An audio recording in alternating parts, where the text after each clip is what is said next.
They're just not being upfront about it. They said he's like unlikely to play. My co-host didn't know we were going live right now, so you got a little update on Lamar Jackson. But hey, that's what we're here for anyway. Welcome in to Week 15 in the NFL. What is up? Hopefully you are in the fantasy playoffs. Hopefully you have a bye. If you are out of it, that's what we love about DFS.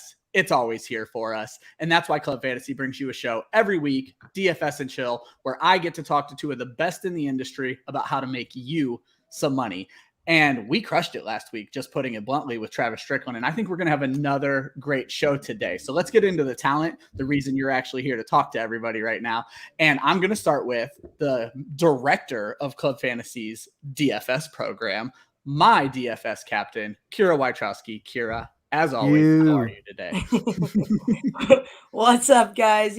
I'm super excited for today, but fantasy does meet reality for me today. I have work later. I don't even get to watch these fantasy playoffs in full. I'm really pissed about it. I know. They don't understand. They just don't get it. My real life job keeps trying to interfere with my dream job. It's super annoying. And Evan, I'm so sorry that you got like the worst slate of the year. It just like doesn't seem fair to you. You don't deserve this whatsoever. And I promise and swear to God, I am coming on your podcast. I'm just a busy person lately. I'm not trying to do that to you, but I definitely would love to come on. And for those of you who don't know this dope individual, Evan, I'd like for you to tell everybody a little bit about yourself. Yeah, I mean, I'm not actually Santa. It's just I'm under false pretenses this week. Let's start with the important stuff.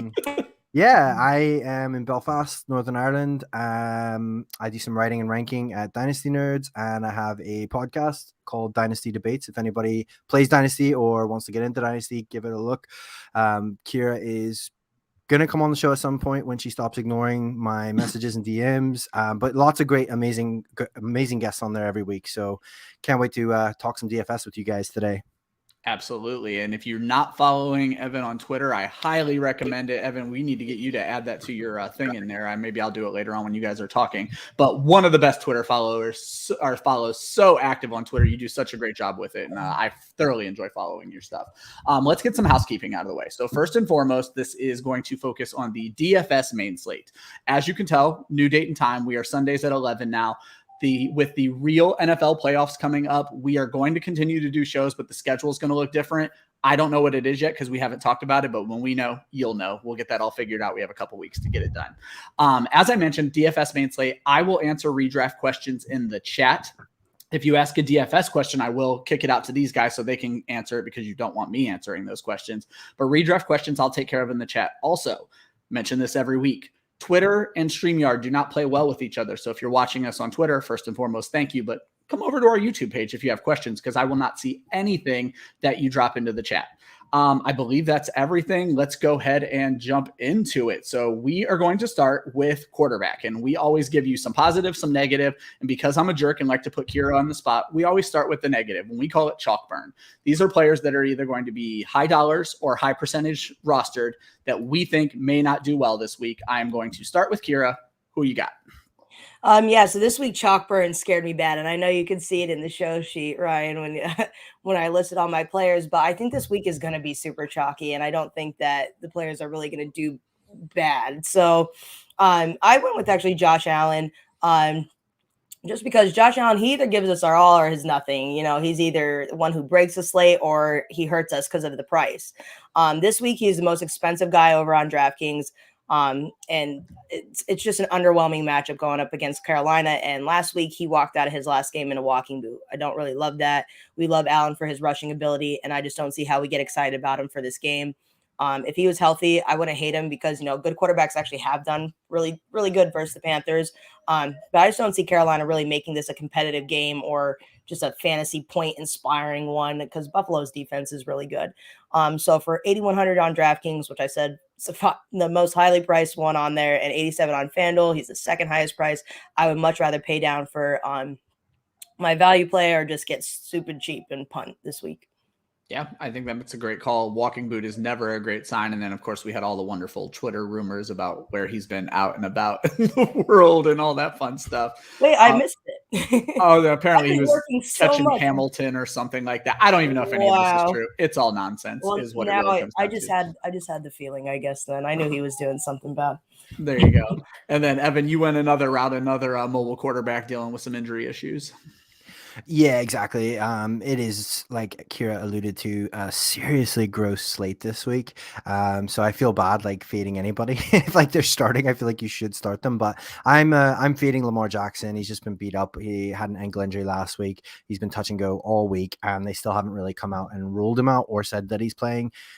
I mean, his biggest upside is his ability to rush and put up those big stat lines. So if he's really going to be hobbled and does try and make it, I mean, first of all, he may just go out in the first quarter, or he may just try and sit in the pocket and just pass, which we all know isn't it's not his forte necessarily. So yeah, I'm fading Lamar Jackson. I think he's 7,200 on DraftKings. He's like the fourth most expensive quarterback. I think there's definitely cheaper options there that you could probably get a higher ceiling from this week. There you go. I just want to go over something real quickly. If you are new to DFS, first and foremost, we would love if you hit subscribe. We are doing a giveaway right now. If we hit 300 subscribers by January 1st, we are giving away an autographed Chris Godwin jersey. It is one of the prettiest things I've ever seen, and trust me, you want to win it. Hop over to our Twitter page if you want to see pictures of it, but just hit subscribe and maybe you can see it in your own house. But when they are talking about how bad the slate is, I kind of want to break that down for folks because a lot of games got moved. So when I create this doc every week, I tell these guys teams they have to avoid because they're not on the main slate. So obviously Chargers and Chiefs and then Patriots and Colts were already off of the main slate, and technically so were the Browns and Raiders. They just got moved to a later date. But then they had to add the Bears, the Rams, the Seahawks, the Rams, the Eagles, and Washington football team all had to come off of this slate. So you are dealing with so few teams. And that's where it comes down to, like Kyra brought up, a lot of people are going to be chalk this week because there are so few options. And so that's something you're going to hear them talk about a lot during this entire show is the slate is quite weak because of how few teams there are. So just keep that in mind and hit subscribe. But if you're not going to play Josh Allen and Lamar Jackson, you are definitely going to want to play some of their favorite starts. And Evan, I'm going to go ahead and start with you. I adore both of your starts. Let's go ahead and talk about them. Yes. So for me, Kyler Murray is probably my favorite just because I feel like he's got the absolute safest floor because of that rushing upside and playing the Detroit Lions, who are miserable. So 7,900, he is quite expensive, but again, even with a down week, he still gets you 20, 23, 25 points. So I feel like he's always got that potential, especially with James Conner being a bit beat up, things like that. He could even get a rushing touchdown or two. So yeah, I feel like he's an absolutely safe floor, but he also has a pretty high ceiling. And if you want to go a little bit cheaper, I do love Tua Tagovailoa this week. He's been playing really, really good ball lately, and they play against the New York Jets, who are atrocious at football. So yeah, I mean, I think with both the matchups, they're both great matchups, and depending on how you want to build your roster, if you want that more expensive, more sure thing, I think you can't really go wrong with Kyler. But I feel pretty confident with Tua, and if you go the cheaper route, that opens up some interesting possibilities later on. Yeah, our number one fan, Mojo, a wonderful predictor of your guys' favorite picks. And trust me, Mo, you're right about Jimmy G as well. He'll come up later. But Kyra, go ahead. Yeah, so my favorite plays this week, obviously I love Kyler Murray. Yeah, he seems probably the most safe on this entire slate. But some other really great choices. I really liked Aaron Rodgers and Dak Prescott. I'm just going to have a hard time not starting everything today with, what an ugly slate this is. I hate everybody.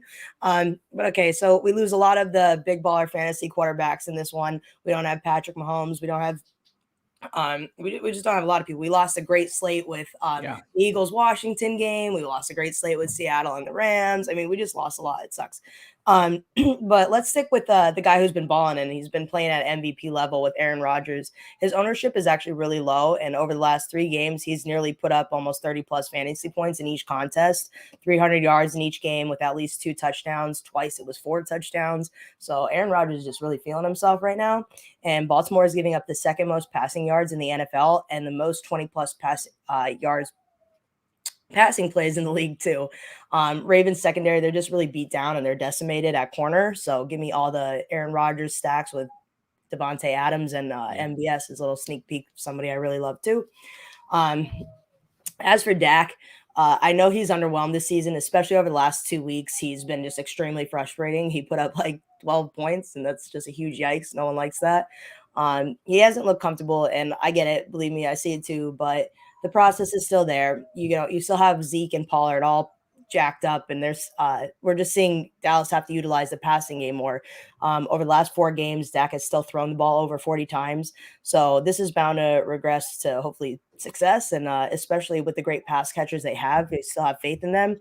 The Giants are just getting cooked in the secondary. Justin Herbert just lit them up. And so did Dak, actually, back in week 5. He threw for 302 yards and 3 touchdowns. So at 6,500 on DraftKings, 7,500 on FanDuel, he is the true value quarterback play here this week for me. I love it. Now, Evan, I went ahead and looked at all your wide receiver picks for both of you guys, actually. If you agree with Dak, which one of his options would you stack him with? I have Gallup later on in our wide receiver section, so that would be my choice because he's only, I believe, let me just check, 5,500, I believe, and it's really surprising because people always think of him last, but he's been doing really, really well, almost double-digit targets every week since he's come back from injury. So I would say he's due for a big game, and kind of with all those points that Kyra had kind of brought up already, I think that you could certainly do a lot worse, especially if you're loading up on some of the higher end wide receivers. If you want to throw him in as your wide receiver 3 for 5,500, I mean, I think that's a pretty sweet bet going up against the Giants. I mean, literally since he's come back from injury, he's had 10 targets, 8 targets, 9 targets, 9 targets. So he's out targeting Cooper. So he's out targeting Cooper, who's actually like quite a bit more expensive. And then obviously we know CeeDee Lamb is well more expensive. So definitely 5,500. I think he's an absolute smash for your wide receiver 3 spot this week. And because if people are either going to be scared off possibly by Dak and by what happened last week against Washington and just avoid them altogether, or if they go for it, they're probably going to go CD or maybe even Cooper. I really think that it's a sneaky play. It could give you a little bit of leverage, especially in such a chalky week. There you go. And that's what you're looking for. Go ahead and just roll into your deep sea dive, what we call the cheap quarterbacks, if you're trying to fill out a roster this week. Yeah, so I've got 2 options. Jimmy G, who is never a sexy pick, but he's only 5,800. He's been pretty decent lately, having an amazing rapport with Kittle, and they get to play the Falcons, who are absolutely terrible against the quarterback. And yeah, I mean, I think that for his price, it's definitely worth a punt, especially if you want to possibly, do a little stack there with the most expensive tight end on the slate. But the surprising one, maybe, that I think really, especially in a week like this, when you might really want to be looking for some leverage, I think a sneaky play is Davis Mills. And I don't know if anybody's going to have the guts to play him, but I think you could actually do worse. If you look at last week there, he had just over 21 points, against the Seahawks, who are a much better defense than the Jacksonville Jaguars. So he gets to play the Jaguars. He's building a great rapport with one of Kyra's picks, and also he's got Brandon Cooks, who has been balling out whenever Davis Mills is in the captain seat. So 5,400, that's really cheap. And again, it opens up some massive possibilities if you want to stack in some wide receivers, tight ends. And again, at 5,400, if he hits 21 points, that's pretty good return on your investment. And again, it could be a nice little leverage point in a really chalky slate. I found a fun stat this week that I just have to keep parroting because I found it, that Davis Mills has 3 300-yard games this season. All other rookie quarterbacks have 4 300-yard games this season. So Davis Mills, surprisingly good. Yes. Kyra, go ahead and go with your deep sea dives. Davis Mills either gives us, a good performance, or he gives us like a low single-digit performance. So he's one of those. He's either, he's high risk, high reward, or he's high risk, really bad reward. Yeah, but our fearless leader Josh loves anytime he gets to talk about Brevin Jordan, which is going to come up later in the show. So yes, but those are the kind of guys, like, I mean, Tyler Heineke has won people the Millie Maker. I'm sure Davis Mills did, if anyone dared played him against New England, when he would just completely lit that really, really good defense up. No one was playing him. So those are the risks you have to take, especially in tournaments. It's a great idea. But I'm going to pretty much echo some of what Evan said. Yeah. My deep sea dives this week were Jimmy G, Tua Tagovailoa, and my only point in where I differ was with Ben Roethlisberger. So, it really comes down to splitting hairs with the values on these and projections on these guys this week. Tua is going to be the most, like, when I looked at the ownership projections, Tua is the most owned. Jimmy comes in second, and obviously Ben Roethlisberger is the least owned on this slate. So yeah, just take your pick. 3 great matchups. Tua versus the Jets, who rank dead last in yards per play allowed, 12th most fantasy points allowed to quarterbacks. They are the worst versus the run. But Miami's running back situation isn't all that cute. Gaskin will have a good game, I'm sure, but so can Tua. He's averaged, he's actually averaged 21 DraftKings points per game over his last 7. Tua's been great, and he's so cheap. He's continually cheap, and he's playing really well. Jimmy G versus Atlanta. They give up the 10th most fantasy points per game to opposing quarterbacks on the season, but actually the second most over the last 6 weeks. So they've really just been sucking it up even more. Yeah. And the run game with Wilson Jr. and Hasty just hasn't looked all that effective. So why not Jimmy G? He's got a healthy Debo, Kittle, and Ayuk. They also have a 28 team implied total, and I'd imagine with the lackluster run game that Jimmy is going to be the one to contribute to a lot of that. So super cheap. He's actually weirdly just like a random tidbit. He's the same price as Trey Lance on FanDuel. I have no idea why they do this stuff. Interesting. It's so weird. Derrick Henry is still priced like super high. Like, yeah, it's like, I don't know. They do some weird stuff. But as for Roethlisberger, he hasn't looked that shabby. He's been passing a ton. Not to say he hasn't looked that shabby, but for fantasy purposes, he's looked a little bit better. I mean, last week he's looked absolutely terrible in the first half of his game. But I'd love to stack him with Deontay Johnson this week. They're playing against the Titans. He gives you leverage over the field with his low ownership projection. Yes, he can be frustrating. He can be risky. But yeah, as far as tournaments, I take the dart throw on Ben against the Titans for sure. He's only 5,600 over on DraftKings, 6,600 on FanDuel. So before we jump into running backs, I want to ask, and I'm going to start with you, Evan. Do you like Ben Roethlisberger as Kyra likes him? And if you do, because Tennessee's defense has started to play better, is Najee Harris, because neither one of you named him, is he an avoid this week? Because if I remember correctly on one of the slates, he may be the highest dollar running back. He's quite up there. So yeah, no, I mean, I really like, first of all, I do want to go back here a moment and just shout out Kyra with the little tidbit here saying regress to success. I love that. I'm stealing that. So that's mine now. But yeah, no, I think Big Ben is a great play because especially if you're playing in GPPs tournaments, you want to get different. You want to try somebody that has a potential ceiling, but also isn't going to be chalky, isn't going to be like everyone's picking. So Big Ben absolutely fits that. And I love Deontay Johnson this week against the banged up, the secondary of the Titans just is not great. So it could be one of those scenarios where they get a few sacks and they get a few pressures on Ben, but he still ends up balling out, just throwing it all over the place. So absolutely, I think Ben is good. I think to your point with, for me, I think he is the most expensive running back on DraftKings this week, Najee. And so, it's for me, it's 7,800. I mean, realistically, he probably will have a good game because he seems to have quite a lot of those, but if you look at the last sort of 4, 5, 6 weeks, only last week really was he really a smash at 25 points. I mean, it was 15 points, 6 points, 16.9. So if you're gonna pay up that much for him and limit yourself elsewhere, especially when there's a lot of, I don't want to say great because the slate is pretty gross, but when there's a lot of decent options at 5,500, 6,000, you can save yourself a lot of money. There's some really good wide receivers and some good spots that you might want to invest in more there. Yeah, Kyra, do you feel the same about Najee or? I mean, I'm not against playing Najee just because I think that there are not very many elite tier running backs on this slate. It's really just Najee, Zeke, and Mixon. I guess if you want to call Patterson an elite running back, he's an elite everything, and he's just one of those. He's a Renaissance man. He can do it all. He is just elite. Yeah, he is. He's just an elite human, and you can't really fit him into a category. Exactly. It's him and it's Jonathan Taylor. Yeah, I mean, it's just him and JT. Jonathan Taylor wears Cordell Patterson PJs. He does. I love it. Shout out JT too, literally saving the fantasy playoffs. Right. What a week for Kelsey, Mahomes, and I mean JT continues to show up, but man, what a week for those guys to show up for people who went heavy on those players. Yeah, me. But anyways, I'm not totally against Najee Harris this week. I don't think he's a bad idea. I think a lot of people are going to be all over the place with these running backs. So I don't mind playing him, especially in a game where they do just feed him the ball all the time. So he has the opportunity to be a little bit more safe than the other options. It's the only reason why.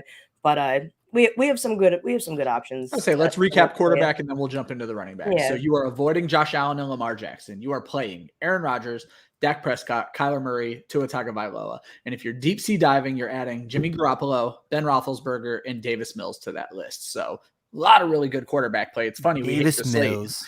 Davis Mills, baby. And then, who would have thought? Yeah, not a name a lot of people are thinking this Not week. Me. Yeah. Imagine in the off season, like if you had like a crystal ball, and like in the future, you're going to be talking about starting Davis Mills, Yeah, if you'd have gone back 6 months and been like, listen, I'm telling you what, week 15, you are going to want Davis Mills, Cordero Patterson, Deontay Foreman. You're like, yeah, I'm not Deontay Foreman on your roster. I I'm promise not drafting any of these guys. Like, exactly. Yeah. Literally, most of them were not drafted. I mean, Patterson, it was 50-50 if you were in a league with me, he was drafted. But anyway, like I said, we're going to start with running back. We're going to start with Chalkburn. So obviously, I misread the Najee Harris situation. Sounds like he's still a good play. But you guys have two running backs who you think may not be. And Evan, I'm going to start with you because this is a game where you would think it would be a decent game for him, but you're avoiding Ezekiel Elliot. Yeah, it's really sad to say that because actually Ezekiel Elliott is one of my favorite running backs in the league. It's just because of health and stuff. Really, he looks like he's been really banged up. Pollard has been banged up. The run game just isn't looking like it should. He's just been disappointing lately. So again, for his price, if he was a bit cheaper, I think it would still be a punt worth taking. But he's the second most expensive, so you're gonna have to pay up for him.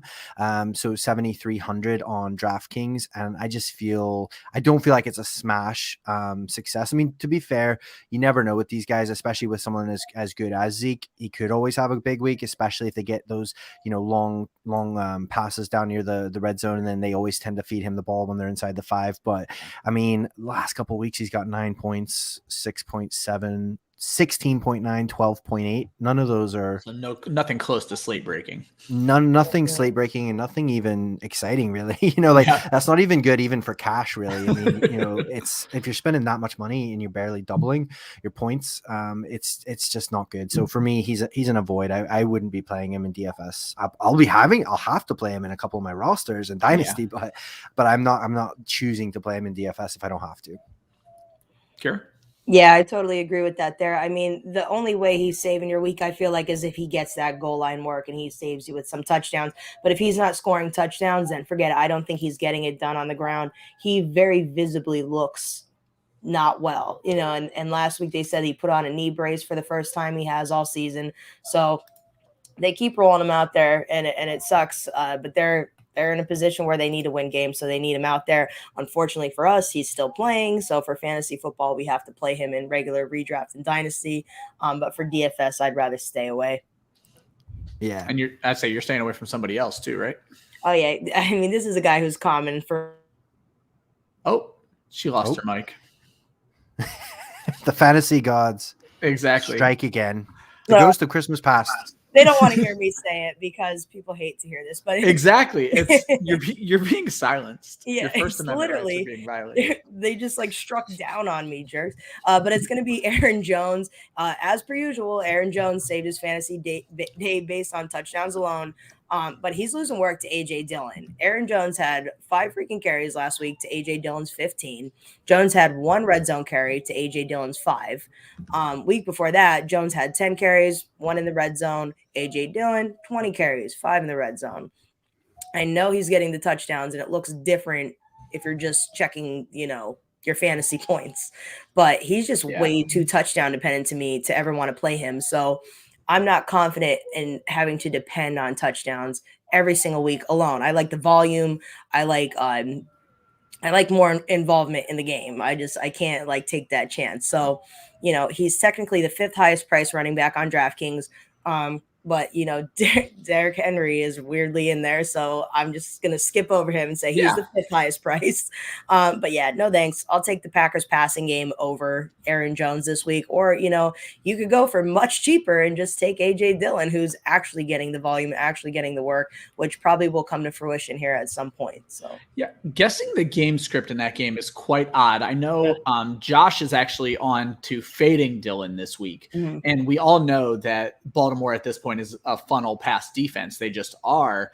The question is if the Packers get out big, does the second half become all A.J. Dillon? Evan, is that something you're willing to gamble on in a lineup of throwing Dillon in, knowing that it may not even happen until the second half if the game turns into a blowout? Yeah, I mean, it definitely could. And if I was going to take a running back in the Green Bay backfield, it would definitely be Dillon. To Kyra's point, he's about $1,000 cheaper than than his compatriot, and I'd rather have him. He's getting a lot more work. So yeah, it's a tricky one, because I think especially if Lamar isn't well enough to go. I mean, from memory here, I believe Hollywood was sick this week as well, so it doesn't sound great. I mean, Mark Andrews probably a smash play. He'll probably get absolutely hammered, like 12, 13 targets, but I would say I wouldn't really be overly confident. But then again, the Ravens just seem to find ways to keep sticking around in these games, and just drawing it out and making it happen. So, I mean, it's tough to say, but I could definitely easily see a world where A.J. Dillon gets a lot of work, especially in the second half if they go up. If Aaron Rodgers gets 3 touchdowns in the first half or something, and it's 26-4 or something like that. Like, I definitely think that kind of thing could happen, but you just never know with the Ravens this year. They refuse to. It's like Cool Hand Luke. They refuse to stay down. There you go. Yeah, it's going to be an interesting game. As I've heard it, Marquise is going to play. Lamar, they are expecting not to play, but have not officially ruled him out, and actives will drop in about 30 minutes on that. So definitely worth keeping an eye on. Might want to change up your lineups a little bit, maybe slightly. So Kyra, favorite play of the week. You went full chalk, but I'll be honest, every name on this list, especially the first two, bring a tear to my eye. So go ahead and make me feel really good about my picks this week. Yeah, I mean, for your favorite, there's just, like I said, I hate this slate. I mean, there's no one that I just absolutely love at running back this week, really, except for the most chalkiest guys. So, I guess I'll start with my first one, which is James Conner versus the Detroit Lions. Conner's he's a good play on any given week. He's a multi-touchdown dude on the regular. Even if he doesn't do much on the ground running, he gets goal line touches. It's just what he does. So he feels like the safest play to me this week, maybe, just because Detroit gives up the 3rd most fantasy points per game to opposing running backs. They should just be kicking ass in this game. So I do like James Conner. They want to talk about chalk. It's going to be this guy. This guy is absolutely the most owned on the slate this week. So he is safe for cash. Would I play him in tournaments? No. Is James Robinson. He's just the ultimate chalk. Everyone is waiting. Chalky Robinson, they call him. Yeah, seriously. It's not going to be good, but everyone's waiting for the Jags to unleash James Robinson again, especially after the departure of Urban Meyer this week. He has an A+ matchup against the Houston Texans. They give up the 5th most points per game to opposing running backs. He's just too easy, and they have him priced so low. So that's why he is going to be so chalky. He just seems like a no-brainer kind of a thing. So someone who isn't actually chalky this week is going to be Joe Mixon. He's one of the 2, or well, actually, I guess 3 if you want to count Zeke. One of the 3 elite running backs on the slate. Probably has the highest potential ceiling. He just hasn't wowed us the last 2 weeks, but he gets the rush attempts still. He's not going to be heavily owned, and he has the potential on any given week to give you 20+ points. It's not impossible to run on Denver, and this should be a competitive game. This is going to be a game that has playoff implications for both of these teams. They have a lot on the line, so I do like Joe Mixon here to kind of be in like a bounce back position here, because it's not necessarily easy to throw on Denver. So maybe they utilize Joe Mixon a little bit more, especially since, I mean, you don't want Joe Burrow throwing a ton right now with that bad finger. He hasn't actually been all that efficient doing so. So hopefully they lean a little bit more on Joe Mixon. And you have no worries about Chase Edmonds coming back in the James Conner just because of what he can probably find in touchdowns? Yeah, and I think that like when Chase Edmonds is on the field, he's utilizing their passing game. He's most effective when they're playing from behind. So I'm not worried, and especially not worried about him taking away goal line touches. They just don't do that for him. So no, it doesn't really make me too nervous. Honestly, the only thing that makes me nervous about James Conner is the fact that he was hurt. I don't love that. I don't want to see him come out of the game. Yeah. But he just feels like a safe play. Yeah, that makes a lot of sense. Aside from injury. I say the Lions are the Lions. So Evan, go ahead and talk about your favorite guys. Yeah, I'm some of the same. I mean, if you're trying to get, I mean, my favorite probably is Myles Gaskin. Again, we've talked about it. The Jets, literally the worst in the NFL, and this is not being hyperbolic. They're giving up like over 27 fantasy points a game to the running back position. So I absolutely think that he will be a good play this week. He's been elevated off the COVID list, but again, he probably is going to be pretty chalk. If you want to get a little bit different, a name actually that we could bring up was Devonta Freeman. So he's at 5,500. So you're not going to break the bank for him. I know it sounds gross, but again, we've talked about it like 100 times. The slate is gross, so you just have to like hold your nose and dive right in. Devonta Freeman is probably, one of the, I mean, he's going to be a lock for what, 10 to 15 touches. I think it actually helps him if Lamar doesn't play, because obviously if Tyler Huntley comes in, he's not as experienced as Lamar. He's not going to be running as much as Lamar, so they might be leaning a bit more on the run game. He might get a bit more opportunity. Obviously, it's not a super plus matchup against Green Bay, but again, if you're trying to look for maybe a different way of attacking it, bit of leverage, you could throw Devonta in, if especially maybe as some sort of a bring back if you are playing Aaron Rodgers or something like that. So yeah, I mean, that's somebody I would look at, maybe other than Gaskin, Robinson, those kind of guys.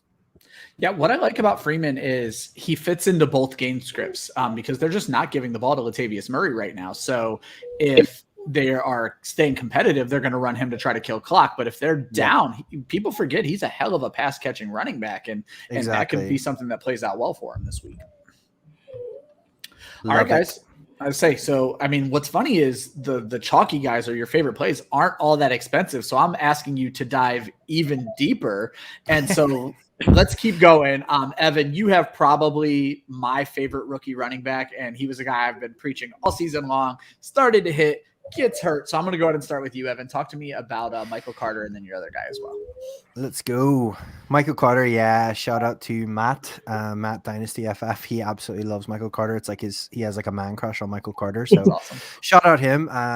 But yeah, Michael Carter, 4,700. He's literally just been elevated off IR. So that could be a bit worrying at times, but again, with a slate like this, where you're just trying to find little leverage points. I mean, if it is any sort of encouragement, I did hear Salah come out and say that he is going to be a big part of the game plan. And it makes sense, because if he's well enough to play, they might as well play him, because the Jets are pretty banged up. They've lost Elijah Moore. They've lost a lot of different players on the offense and defense. So I think they're just trying to find a way to be competitive at this point. Yeah. Try and find see what they've got for looking forward to next year, really, probably. So I want that. They probably want to keep that connection between Carter and Zach Wilson, growing and just see what that's like and continue to work that rhythm, because he really had taken over the backfield before he went down to injury. So it was a bit murky at the start of the season. Like, it looked like a three-way timeshare between him and Ty Johnson and old man Tevin Coleman. But no, he definitely had taken over the reins, and he was absolutely balling. So yeah, I mean, against the Dolphins, even if it's just a bunch of checkdowns, that's great for fantasy. So if you are dumpster diving or trying to save a bit of cash, Michael Carter, or the other name that's even grosser is you may Craig have Reynolds. To tell people who he plays for. Exactly. I was going to say we probably, Craig Reynolds, no, he is not an actor. He is not somebody that is off of X Factor. He actually is a running back, and he plays for the Detroit Lions. So please avoid puking whilst I explain to you the fact that ultimately he is a running back. He will get volume, and sometimes you want to chase the volume, because Jamal Williams is out again. He hasn't got off the COVID list, and DeAndre Swift has been ruled out. And last week they used Craig Reynolds far more than Jamar Jefferson, who they basically didn't use at all, and a bit of Godwin Igwebuike, but they seem to really favor Craig Reynolds. And to be honest, he did pretty good last week against a pretty tough run D. So yeah, it is a riskier play for sure. I'm not sitting here saying he's gonna break the slate or anything, but at 4,300, if he's maybe just like if you're gonna go at a really light RB, or if you need a cheap flex, could be an option if you're trying to get different with that Arizona game. There you go. Kyra, you have some great names over on your list as well, one of which was actually asked by Mojo in the chat. So let's go ahead and talk about your two deep sea dives. And I'm going to give you both a little time to talk about Jeff Wilson. Yeah, so I'll start out with Jeff Wilson. Then there's just, like you said, no Elijah Mitchell again. And Atlanta is allowing the 7th most fantasy points per game to running backs, and the opportunities are there for him. So Wilson's getting the bulk of the carries, and he's seeing a much easier opponent than he did last week. Not many games this week carry a high over-under, so this is going to be This game's actually the second highest over under on the slate. So I'll take my getting some pieces in that game. Jeff Wilson Jr. could easily get some goal line work, and he could really pay off for his price. He's cheap. He's only 5,000 on DraftKings, and on FanDuel he's 5,800. So yeah, we do like him this week. I know these options are just gross. Like you said, and I gotta commend you for pronouncing all those names. That was a really good job. I'm terrible at that. So especially, I don't know why I can never say his first name. Devonta Freeman, right? Yes. Okay. You crushed it. Something about it. Just nailed it. Jacks me the hell up whenever I try to say it. But Pittsburgh has been absolutely horrendous for opposing running backs. They're allowing the third most rushing yards and the second most runs of 10 plus yards. Foreman has looked good to me, and he's done well in his role. He sees the red zone opportunities. I love him a lot as a cheap play this week to accommodate some of the higher tier wide receivers I'd like to fit in. Do not like we talked about earlier. We just don't love the high tier of running backs. So why not get cheap and throw one of these guys in as your RB2 spot is a good idea, I believe. Yeah. Now, Evan, in the last two games, Debo Samuel has, in what I've been calling, been used as a running back rather than a wide receiver. Only 5 targets, however, 14 carries, 103 yards, and 3 rushing touchdowns. Does that completely scare us off of a guy like Jeff Wilson? Not in and of itself. I think for me, Jeff Wilson is what scares me off of Jeff Wilson. He just hasn't been great. Like there was a couple of flashes last year and it was really fun and exciting. And I was kind of hopeful for him this year. I had him stashed in a couple of leagues, but he's just not been great ever since he's come back from injury. So you can absolutely, and to Kyra's point, there are those games where he'll get, like, he's done it for a couple of years now, where he'll get like 2 or 3 rushing touchdowns. Yeah. And if he does that, it'll be fantastic and you'll be super happy. But man, look, literally 10, 11, 12, 13. So last 4 or 5 weeks, he's got 2.8, 6.8, 1.7, 0.0, which I never like, and 5.6. None of those you're going to be happy with. So for me, I probably won't be playing him, but I mean, it could happen. But I'd if I'm going to go San Fran, I would probably pay up for the big dog, George Kittle, or I would go Debo, because I do think he's probably getting healthier and he's probably going to bounce back and have another big game pretty soon. So, Kyra, it's safe to say you're betting against Atlanta more than you're betting on Jeff Wilson, sort of thing. Yeah, it's more that's what it is for me, is the high over under. So these points have to come from somewhere. I don't have much faith in Atlanta's offense, to be honest. I do like Cordell Patterson, but other than that, I think most of these points are coming out of the San Francisco 49ers. And it's almost like, Debo Samuel is like the other running back opposed to really Jermichael Hasty. He didn't even have a rush attempt last week. So, within the 2 weeks that Elijah they're not using anybody else. It's weird. No, they're using it's Debo. Honestly, it's Debo and a little bit of Jeff Wilson Jr. Yeah. Debo's done something where he's just kind of flip-flopped everything he was doing from the beginning of the year. Over the last couple of weeks, he's hardly had any targets. Well, not targets. Sorry, he hasn't. Well, not really, but he hasn't had much receptions compared to he was getting elite target share. Yeah, on 5 offense. Targets and I think 2 catches in the last 2 weeks. So yeah, so it's a bit, he's underwhelmed a little bit. But I still think that he has a great game this week, because he's that dual threat. If he's not going to get done in the passing game, he's going to get it done for you in the rushing game. And Atlanta is not a scary secondary whatsoever. They're almost in the top 10 of giving up on every position, fantasy points. So I expect a good game out of Debo. I do expect a good game out of Kittle as well. And hopefully Jeff Wilson saves you with the touchdowns, is what I would like to have him do and pay off at that price. So I can see that being a possibility.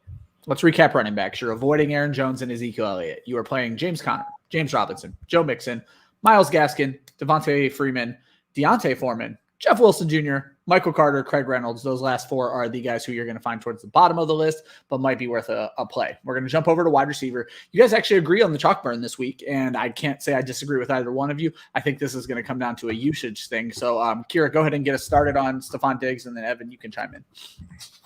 So I kind of I didn't really do much of my research with Stephon Diggs. You know what? I should have did that the other way around, because you agreed with Evan. So we're going to rewind time. Evan, go ahead and get us started on Stephon Diggs, and then Kyra, you can chime in. I was just going to echo Nico what he said because I didn't. Yeah. So Evan, go ahead.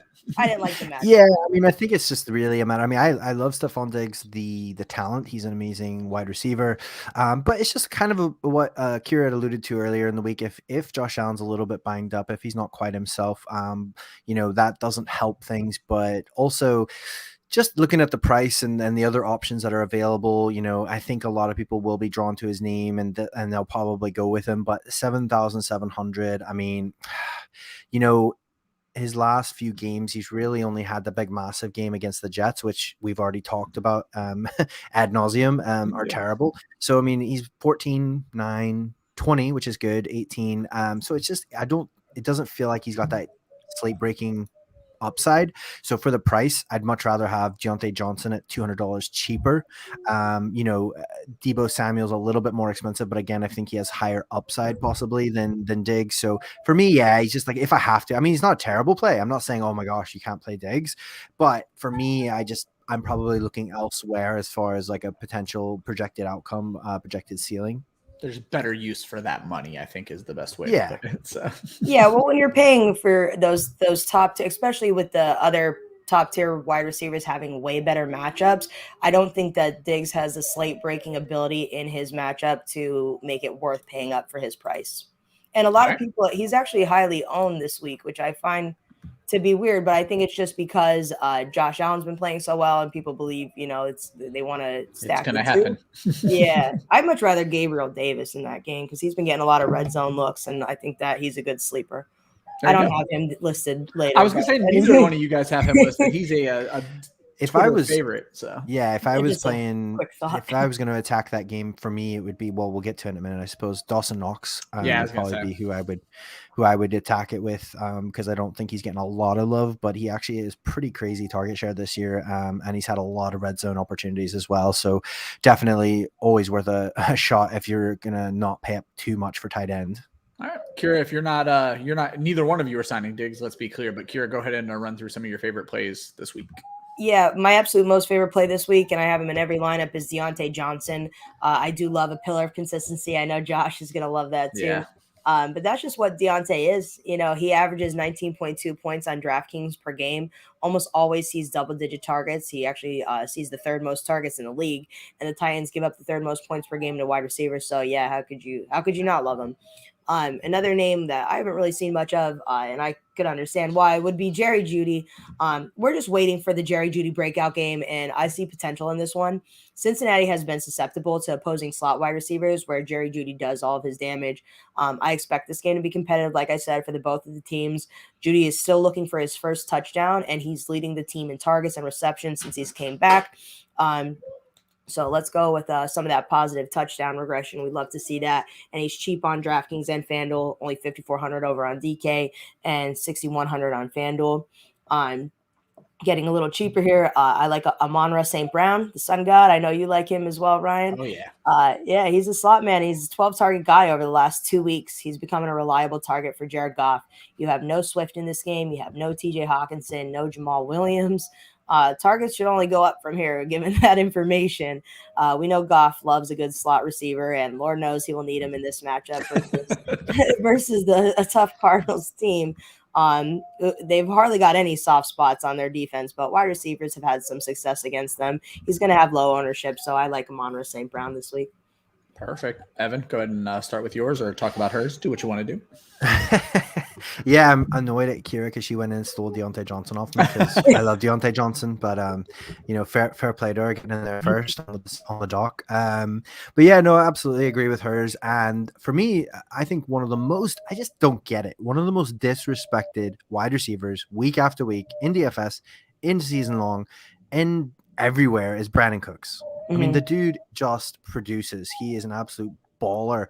I mean, Davis Mills even coming in didn't even hurt his value. It actually helped him. So, I don't see why he's so cheap. I mean, Brandon Cooks at 5.8 feels just like an absolute smash to put in, especially if you're trying to save money for some other elite, assets on this slate. But I mean, last week, Davis Mills comes back in after a few weeks of the Tyrod experiment, and what does he do? Brandon Cooks puts up 21.1 DK points. He should have had a touchdown as well. So he should have, literally even been better. He had 11 targets last week, caught eight of them for 101 yards. Again, if you think about it, like we talked about with Davis Mills, so if you want to stack Davis Mills and Brandon Cooks, not only do you have a pretty good, I mean, you're playing against the Jaguars, who, let's be honest, even with Urban gone, I don't think they're miraculously going to turn into world beaters, at least on defense. I just think it seems like a really smash, little setup there, because you're going to save so much money. You can invest in tight end, you can invest maybe in some more higher priced wide receivers, and even maybe an elite defense to couple with it. So I really like Brandon Cooks this week. AJ Green's another one that I feel like not a lot of people are talking about, or people have mixed emotions on. I know he's let you down a couple of times, but look at last week. He absolutely smashed. He was, let me just check on it. I had it written down here. Last week when we all thought D-Hop might be a good play, it was actually AJ Green at 10 targets. That's right. So 10 targets. He went 7 for 10, 102 yards, ended up with 20.2 DK points. So with D-Hop now on IR, having that procedure, and again, playing the Lions, yes, it could be Christian Kirk, but I would actually be thinking AJ Green might have himself another big game, because obviously they have that connection. He likes to throw up to those, he likes to throw those balls where someone can just go up and get it. So Christian Kirk might have a couple of big plays, that he breaks off, but I wouldn't be surprised if AJ Green has another 7, 8, 10 targets. And then if he ends up in the end zone as well, all the better. So I think at 4,900, I mean, that'd be a great wide receiver 3 or flex play for you. Especially if you are going to pay up a little bit to get Kyler. So that could be a great stack. And then we talked about it earlier, just real quickly, Michael Gallup. I mean, we've already talked about it. He's had almost double-digit targets. He's out targeting, he's already out targeting Cooper. It's a decent matchup, and people might be scared off it anyways because of what happened last week. So those are some of my favorite plays. And again, they're really, really affordable. So it can let you pay up at quarterback, let you pay up at tight end, something like that if you want to throw in 1 or 2 of those guys. And I think that they all have a pretty good to very good ceiling.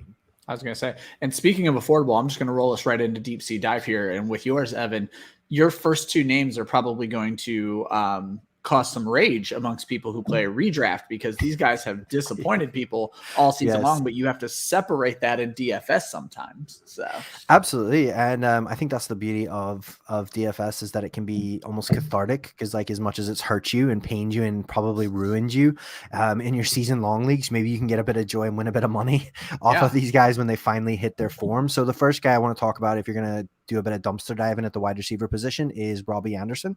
So everyone sort of gave him up for dead. I actually found him on the waiver wire in one of my leagues last week.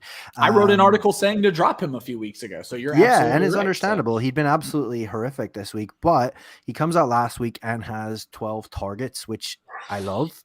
seven receptions, 84 yards, and a touchdown. So he ended up with 21.4. So, I mean, you could sort of think of it as possibly chasing last week's points. But for me, if he'd only had like 2 or 3 targets and just broke a long play and had a touchdown, I would agree. But 12 targets is a lot. And when you couple that with the fact that DJ Moore has been beat up all week with a hamstring issue, and he's been a bit questionable and stuff, I definitely could see another scenario where Robbie Anderson's getting force-fed targets. And we know he's a talented wide receiver. He certainly always has that potential to break a long play and bring it to the house. So I think that's a great one at 4,800. Going even cheaper is a man who I love, a man who has hurt me deeply. And in the words of Michael Scott, I'm ready to get hurt again. It is Visca. It is hashtag free Visca time. Urban Meyer's out of town, the clown, and it's Laviska Shenault, 4,300. He's still been getting the targets.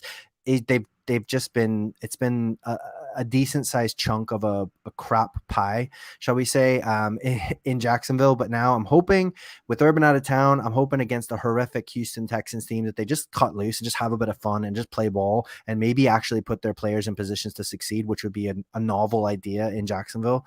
So yeah, if you want to take a punt, now's your shot. 4,300, super cheap. And even cheaper than that, even cheaper, right? And this is gross. Some people might hate me for saying this, but you know what? I apologize for nothing, because I think if you want to save some money, okay, I'm giving you a long drawn out run up. Yeah. When you say the name, they'll understand. Yeah. It's Braxton Barrios. Okay. Yeah. And that sounds like a Shakespearean actor from England, maybe, but he actually is a wide receiver of sorts for New York Jets. And Zach Wilson actually seems to look at him as like his safety blanket now that Elijah Moore's gone. Now, again, with Michael Carter coming back, it might hurt a little bit, but he's 3,300. I mean, you cannot get much cheaper. And last week he had 10 targets. So again, chasing that volume, if you're going to absolutely just scrape the bottom of the barrel here to save some cash, 3,300 for your flex maybe lets you have 3 solid wide receivers or 2 really good receivers and an elite tight end. And he scored 11 points, which isn't great last week, but for 3,300, if he managed to hit the end zone or just even get a couple of those a bit longer, you could be happy enough with that. So I think when you're completely dumpster diving, it's nice to have somebody who has a relatively safe floor, because sometimes you can take those guys, shots on those guys for like 3,000 or 3,500 that, you know, you're hoping that they get the one long touchdown. Whereas I'd rather take a shot on somebody who I think is going to get 8 to 10 targets and then use that extra funds to really build out the rest of my roster. Perfect. Before we jump into Kyra's deep sea dives, a couple of new names in the chat. Hit subscribe. I'm not going to give you the whole spiel, but more importantly, it is me answering your questions in the chat when it comes to redraft. This show focuses on DFS.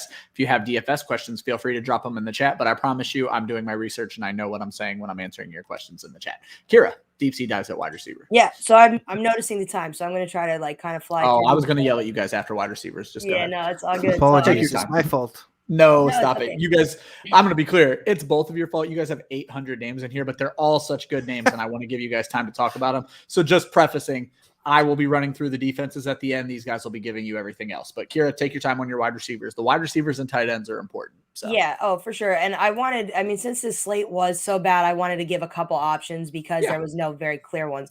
One of my favorite plays this week is going to be Marquez Valdez-Scantling, MVS, going up against the Baltimore Ravens. He's very deep sea dive. You know, he's either he's going to smash or he's going to totally bust. He's going to do nothing for you. So, but he is a big deep threat. He's one big play away almost every damn game. And that is one way to attack this beat up Baltimore Ravens secondary. They give up the most deep completions in the league. So, I mean, really, F it. Just go for it. Try dart throw on MVS in tournaments. Only 4,900 on DraftKings, 5,500 on FanDuel. Someone who's going to be super chalky, so this is really only a cash game play for me, is Devante Parker going up against the New York Jets. You can't avoid him in cash. This Jets defense is so bad. They give it the most, just absolutely everything. You have no Waddle this week. He was someone that was demanding a 30% target share. So since he's gone due to COVID, that those targets have to go to somebody. Very likely they get divvied up between, Devontae Parker and Mike Gesicki. Parker's already commanded a decent amount of target share himself. He's getting healthier. So just stupid cheap too. He's only 4,300 on DraftKings, 5,800 on FanDuel. He's likely to be the wide receiver one on the Miami Dolphins this week. So yeah, just Devontae Parker, very easy, no brainer. Someone who's a much deeper dive, who we talked about a little bit earlier in the chat, I saw it come up, was Nico Collins. Maybe to pair with Davis Mills if you want to get really Uncle Nico. Yeah, and get really, really weird here. And I get it. All eyes on Target Hog, Brandon Cooks, this week going up against the Jaguars defense, who's awful enough, I believe, to support more than one wide receiver in this game to have a solid fantasy outing. He's a complete dart throw in tournaments with Davis Mills under center. Last week, he saw a season high 10 targets. He appears to be the wide receiver 2 on this offense. He saw 2 red zone looks last week as well. So, again, someone could absolutely burn you, or he's going to shoot you well above the field if he has a good day. 3,500 on DraftKings, 5,300 on FanDuel, even cheaper. Perfect. Let's recap wide receivers. You're skipping Stephon Diggs. You are playing Deontay Johnson, Jerry Jeudy, Amon-Ra St. Brown, Brandon Cooks, AJ Green, Michael Gallup. Those are the favorite plays this week. If you're diving deep, trying to fill those last couple spots, MVS, Marquez Valdez-Scantling, Devontae Parker, Nico Collins, Robbie Anderson, Visca Chenault, and Braxton Barrios, all great plays for low dollar amounts. Just to let everybody know, I'm going to let these guys wax poetic as long as they want about tight end. I will run through their defenses at the end, and then we'll do an outro. So you guys take your time, still talk about your tight ends. Defense, you're either playing them or you're not playing them, so we're not going to worry about that too much. So we're going to start with tight end, and you guys both went Pitts, and Evan answered, so I'm going to do this in the right order this time. So Evan, talk to us about Pitts, and then Kyra, you can pile on. So. Yeah, I mean, for me, I love Kyle Pitts in Dynasty, but just it's been a hit or miss kind of year for him in redraft and in DFS. So, yeah, I mean, he's fine, but I wouldn't be overly excited. I suppose if you're gonna, at his price point, I mean, he's the 3rd most expensive tight end. So, if you're gonna go expensive, you might as well go all the way up. But if you're gonna go cheap, there's definitely cheaper options that I like the matchups or I like the production better. So that's about it. I mean, it's not a hate fest on Pitts. I love Pitts. Don't cancel me. So it's just a matter of there's other players that I like better for this week.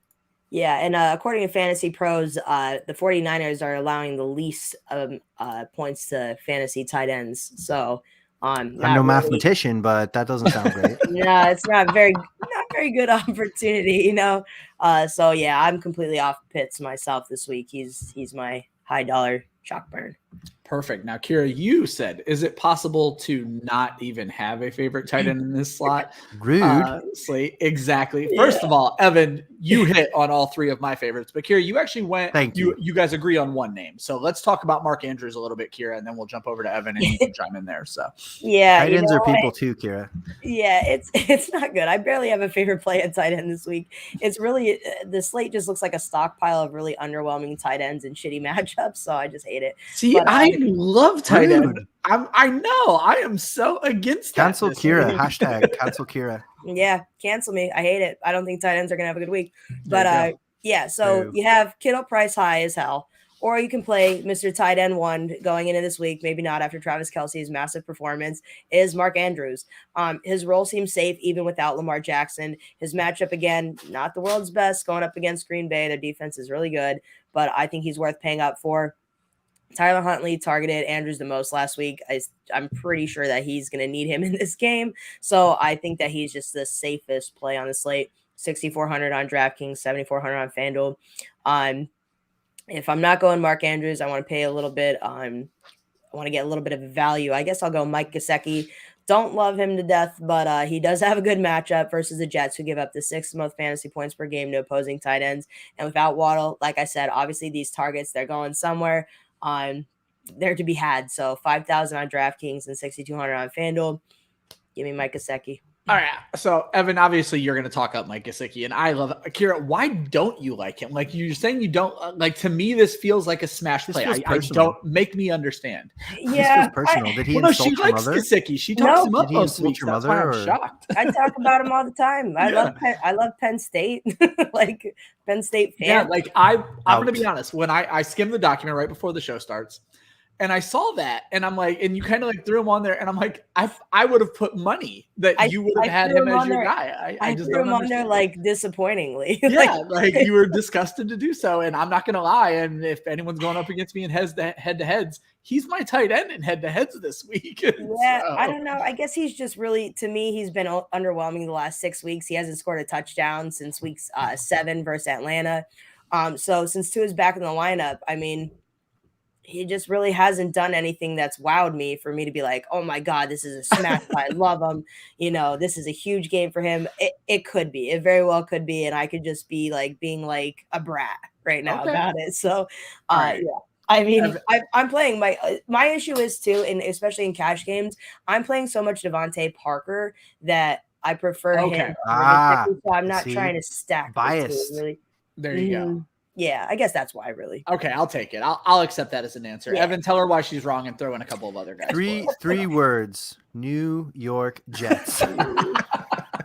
I know it. Us three could go out there and probably put up more resistance against the Miami Dolphins than the New York Jets are going to.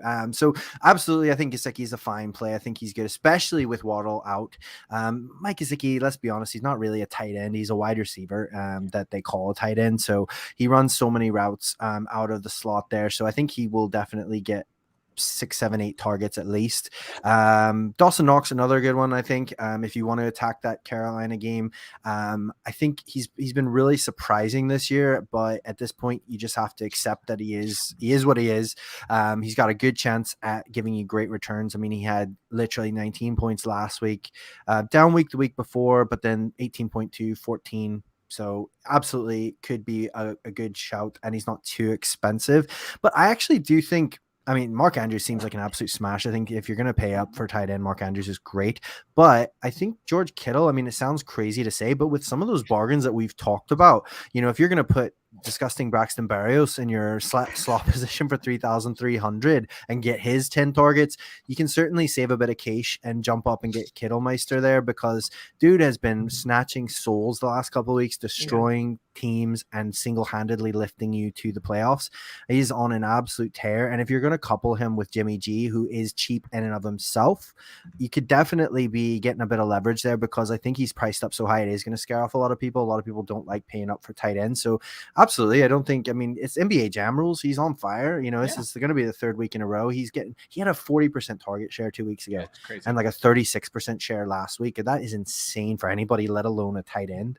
So it's like Kyle Shanahan finally remembered that he has like the best tight end in the league on his team. So I'm glad that it took him 13 weeks to remember that, but I'm glad that he remembered. So I'd say we can take advantage of it now. So yeah, exactly. Just don't be too scared.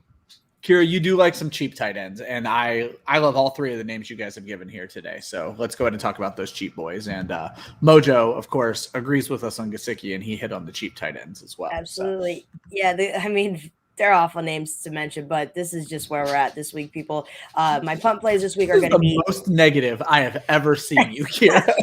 I know. Are you just negative because I'm on the show or something? No, I apologize. Listen, I swear to God, it's the slate. It pissed me off. Maybe because they moved my Eagles game. And Kyra started by apologizing to Evan about having to be on for this slate. So, she warned us. We just didn't listen. I gave you a glimpse into how I felt today. But it's going to be James O'Shaughnessy and Brevin Jordan. As for O'Shaughnessy, the targets and opportunities there since he took over. He's had 5+ targets every game. The Texans allow the 6th most fantasy points per game to tight ends. He's underwhelming, but so is the whole slate. So that's what you guys get is James O'Shaughnessy if you want a punt play. Brevin Jordan, I hope he even plays this week. I know that his status has been a little bit up in the air, so you want to pay attention to that. But if he does, I weirdly like him a lot as my punt tight end option. The rookie has splashed at times this season and saw some red zone targets. He's had 3 touchdowns in the 6 games that he has played, so we like to see that. Again, just another dart throw, super, super cheap, $2,800 on DraftKings and $4,900 on FanDuel. I like Brevin Jordan over James O'Shaughnessy, but I know it's not pretty, but I'll stop being negative. I'll be hopeful. Yeah. It's Christmas time, Kyra. Come on. I know. It's because I didn't have where'd your hat go? I was going to mention this. Like, my face is bright red because that Santa hat is so hot. I don't know how the big man does it. Like, he literally must live in the North Pole because that is like, I am literally roasting. I couldn't keep it on. I apologize. But I've still got the Santa shirt, so still got the festive greetings. But very quickly, Alberto, he's my punt tight end. I think that this could very well be a game where Teddy Bridgewater does have to throw more than he's used to, because sounds like Melvin Gordon and Javonte are both beat up. And Cincinnati has a decent enough defense, so they're absolutely, and they can put up points themselves. So it could be, I don't want to say shootout, because Teddy Bridgewater doesn't seem to really want to do shootouts as much as like he might actually throw the football. So if he throws the football, Alberto, if you're going to punt, 3,300 on DraftKings. He did have a good game last week. He's been stealing targets away from Fant, away from other players on the team. He had 5 targets last week and a touchdown, I believe. So yeah, absolutely. You could do worse if you're wanting to punt the tight end position. Yeah. I say Alberto is always a fun one. It's so funny because he's a backup tight end, but he's just outperforming. Yep. Akwe Bunum. Yep. All right. Nailed it. Yep. You're avoiding Kyle Pitts. You are playing Mark Andrews, and Mike Gesicki, as long as you didn't play Devante Parker, Dawson Knox, George Kittle, James O'Shaughnessy, Brevin Jordan, and Albert Okwebunam. If you are looking at the bottom, would be O'Shaughnessy, Jordan, and Okwebunam. Defense, I'm just going to quickly run through. You're looking for guys like the Buffalo Bills taking on the Panthers, the Dolphins taking on the Jets, Packers versus Baltimore. Kyra, you said the Falcons versus San Fran. I don't quite trust that one. I might flip it. I was shocked at how cheap the Bills and San Fran were on DraftKings because they were down at 3,100, where I think it's 3,800 for the Dolphins. Yeah, it was like 3 a.m. when I was doing that. I don't know what the hell I was looking at. I guess because I didn't love really any Davids that there's not a lot of just so angry. I'm so angry. I'm so but you're looking for also you're just rage typing. She's like, I don't care anymore. It's defense. But no, you're looking for the Dallas Cowboys taking on the Giants. And then I love the Cincinnati Bengals taking on the Broncos because the Bengals defense is a really big boomer bust. You don't always get that out of defenses, but their boom can win you weeks. Absolutely. So that's defenses, guys. We're a little bit over. Nothing to be worried about. But Evan, remind everyone where they can find your work. You did great today. We so much appreciate you. Thanks so much for having me on, guys. It was a blast. I apologize to Kyra for pissing her off and for putting her in a bad mood. So yeah, you can find me on Twitter at FFEvolution if you so wish. And like I said, I do some writing and ranking over at Dynasty Nerds. Check them out. And I have a podcast, Dynasty Debates, on all the major podcast platforms. And Kyra has said she will come on it at some point. I say we have it on film now, so you can hold this over her head. Exactly. I would like a little clip of that. If you could just forward that on to me at Dynasty Debates, I'll use that to blackmail. There you go. I'm like intimidated by his time difference or something. I feel like we can never figure out the right adequate time for me to come on. Something about it, but I'm absolutely coming on your podcast. There's no way I'm having you on mine and me not coming on yours. I was going to go on there anyway, so don't get me all wrong. So she says. Just a busy time of year for me. That's probably why I'm so moody. This damn real job. So the holiday is no joke.